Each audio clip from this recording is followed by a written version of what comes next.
Hello बच्चों, let's read this given question. So the given question says that when an beta negative particle is emitted from a nucleus, the neutron proton ratio.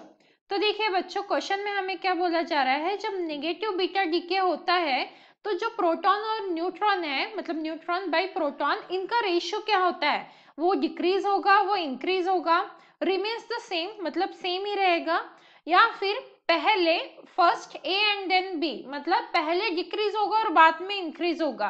तो इन चारों option में से हमें correct answer select करना है। तो इस क्वेश्चन को सॉल्व करने के लिए हमारा की कंसेप्ट क्या रहेगा, सबसे पहले हम देख लेंगे कि इन नेगेटिव बीटा डीके होता क्या है। तो in negative beta decay neutron is converted into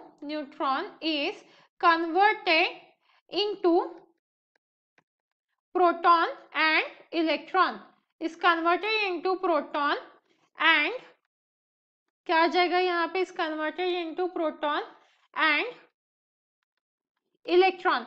मतलब जो हमारा न्यूट्रॉन है वो किस में कन्वर्ट होता है, एक प्रोटॉन में और एक इलेक्ट्रॉन में। तो इक्वेशन अगर हम लिखना चाहे तो इक्वेशन कैसे आएगी, देखिए लेट सपोज कोई हमारे पास एलिमेंट है x, तो यहाँ पे z और यहाँ पे a आ जाएगा।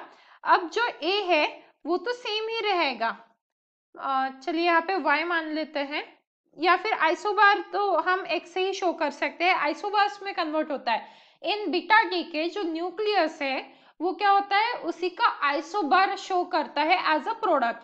तो इसीलिए यहाँ पे ये x और x ही हम कंसिडर कर रहे हैं, पर जो z है वो क्या हो जाएगा, z-1 हो जाएगा, और हमें क्या मिलेगा, एक इलेक्ट्रॉन मिलेगा, राइट।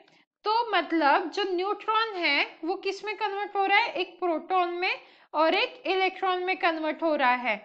तो अगर हम रेशियो देखें, सो नंबर ऑफ न्यूट्रॉन्स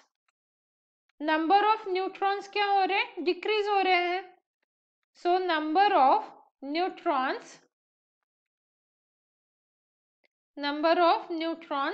क्या हो रहा है, इज डिक्रीज्ड, और वही एंड नंबर ऑफ इलेक्ट्रॉन्स जो प्रोटॉन्स जो है, नंबर ऑफ प्रोटॉन वो क्या हुआ है, इंक्रीज हुआ है। तो यहाँ पे आ जाएगा इंक्रीज्ड। तो अगर हम रेशियो देखें न्यूट्रॉन बाय प्रोटॉन का, तो वो ओवरऑल क्या हो जाएगा, डिक्रीज होगा, क्योंकि न्यूट्रॉन तो डिक्रीज हो रहा है, मतलब न्यूट्रॉन की वैल्यू कम रहेगी कंपेयर टू प्रोटॉन, तो इसीलिए रेशियो क्या आ जाएगा हमारा, डिक्रीज। तो अगर हम ऑप्शन सिलेक्ट करना चाहे तो हमारा कौन सा ऑप्शन मैच करेगा, option A, that is the ratio is decreased. Hope you understood it well, best of luck.